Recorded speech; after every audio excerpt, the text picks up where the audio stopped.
जिले से चलकर आई हैं वो आपको संबोधन करेगी और हमारे समाज को।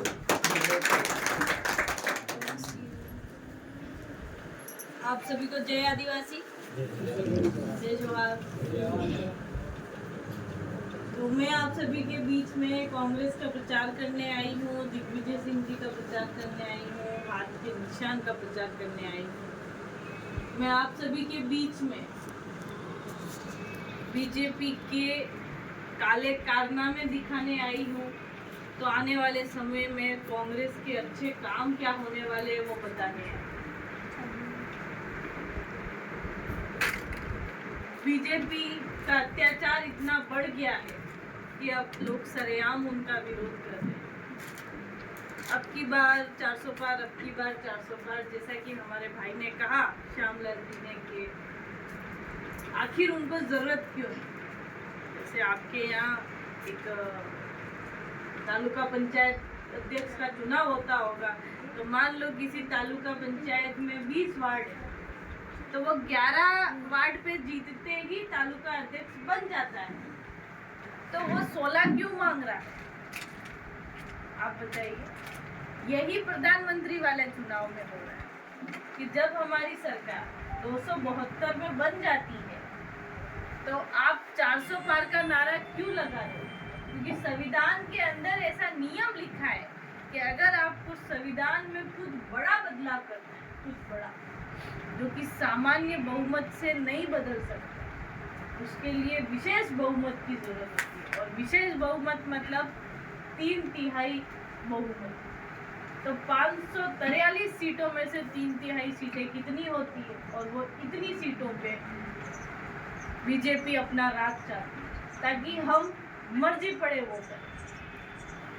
इस देश में ऐसे ऐसे कानून लाए जा रहे हैं, नाम लेते हैं धर्म का। हमारे यहाँ या अन्य जगह आप कहीं पर भी बीजेपी वोट मांगने जब आती है तो वो क्या कहती है, आप सुनना, कि आपको राम के नाम पे वोट देना। मध्य प्रदेश में महाकाल जी का कितना पुराना मंदिर है, आप जानते हो। लेकिन कभी क्या किसी सरकार ने, किसी पार्टी ने ये कहा कि आपको महाकाल के नाम पे वोट देना? कहा क्या? नहीं कहा। तो फिर ये लोग आज क्यों मंदिर के नाम पे वोट मांगते? अच्छी बात है, हम भव्य स्वागत करते हैं, आपने ऐसा किया। हम भी आने वाले समय में ये बस इस चुनाव का इंतजार कर रहे, क्योंकि पहले तो हमारे अपने विधानसभा के चुनाव हुए, अब लोकसभा का चुनाव। एक न एक दिन तो जाके हम लोग भी दर्शन करेंगे, लेकिन हम दर्शन अपने दम पे करें, इतने मजबूत भी तो हम होने चाहिए। साथ में मंदिर तो बना दिया, लेकिन रोजगार की बात नहीं करी। हम कमाएंगे कैसे, हमारे घर का राशन पानी आएगा कैसे। 60-70 रुपए लीटर जो तेल मिलता था अपने सब्जी बनाने वाला, वो 200 पार पहुंच चुका।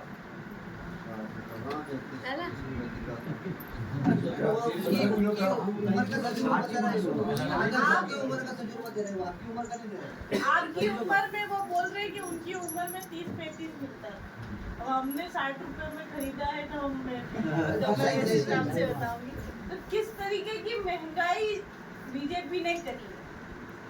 कर्जा ले लिया है मोदी जी ने विदेशों से इतना ज्यादा कि उसकी भरपाई हम सबको करनी पड़ती। जितना कर्जा 65 साल की सरकारों में नहीं हुआ, उसका 3 गुना ज्यादा कर्जा मोदी जी इस 10 साल में इस देश के आम लोगों पे कर चुके हैं।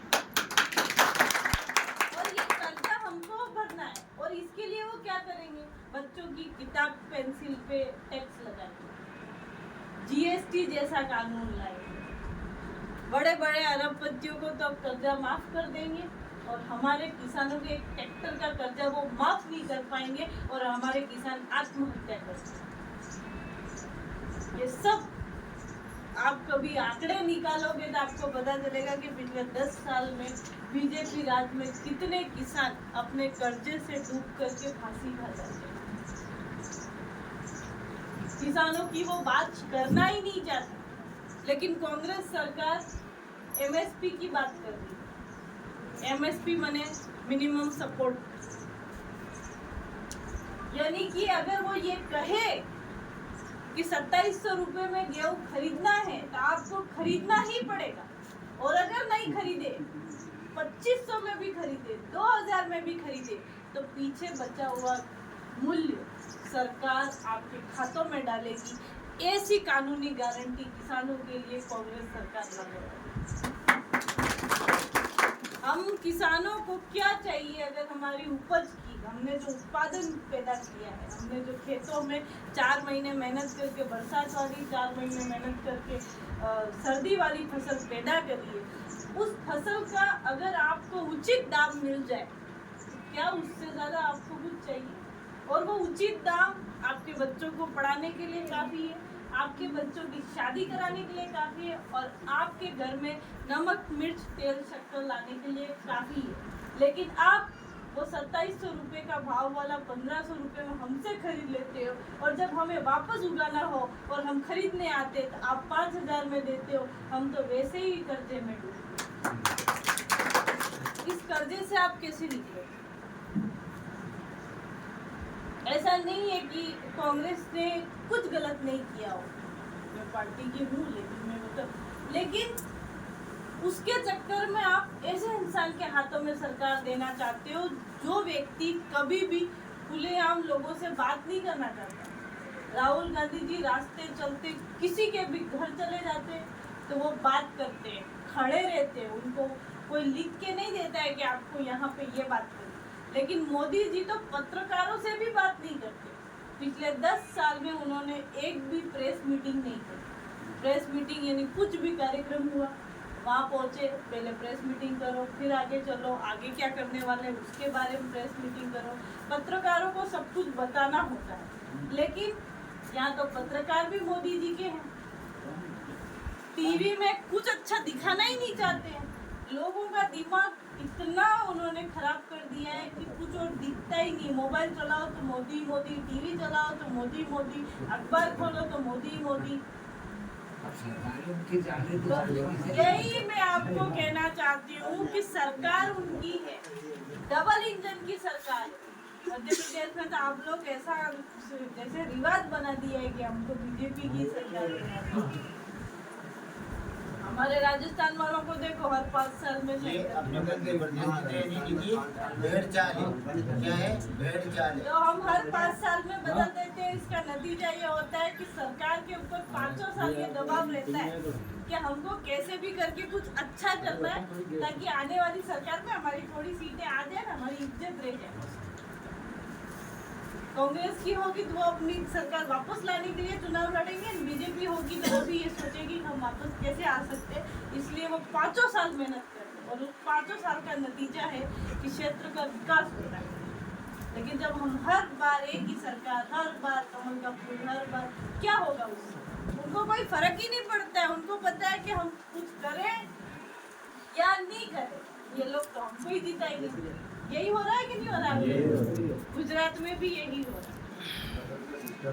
बटन का सिस्टम है, लेकिन ईवीएम खराब हो और XYZ कुछ भी हो, आप इतना डट के क्या आपको नहीं पता चलेगा कि आपके गांव में इस बार किसका माहौल था?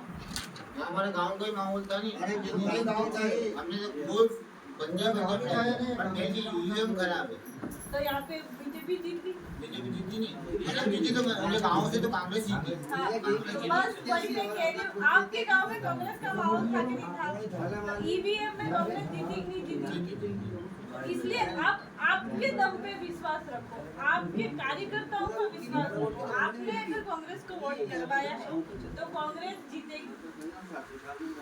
हम दूसरे बूथों का रिस्क नहीं लेना चाहते, हमें अपने बूथ पे रिस्क लेना है। और अगर हम बैठे इतने लोग अपने अपने बूथ पे कांग्रेस को जिताते हैं तो क्या कांग्रेस नहीं जीतेगी? जीतेगी, 100% जीतेगी। और कांग्रेस जीतेगी तो क्या सरकार नहीं बनेगी? किसानों को कानूनी गारंटी नहीं मिलेगी? आदिवासियों के हक अधिकार बचेंगे कि नहीं बचेंगे? अब एक और चीज, कई लोग जो नई तरीके की समाज सेवा करने का एक बात करते हैं, वो यूँ कहते हैं कि हमारे लिए दोनों पार्टियां बराबर है, हमें नए को वो करना चाहिए। लेकिन जहाँ बहुत आदिवासी है वहाँ आप ऐसी राजनीति करो तो अच्छा लगता है, लेकिन जहाँ कम है वहाँ हम क्या करें? हमें किसी बड़ी पार्टियों के साथ खड़ा रहना पड़ेगा।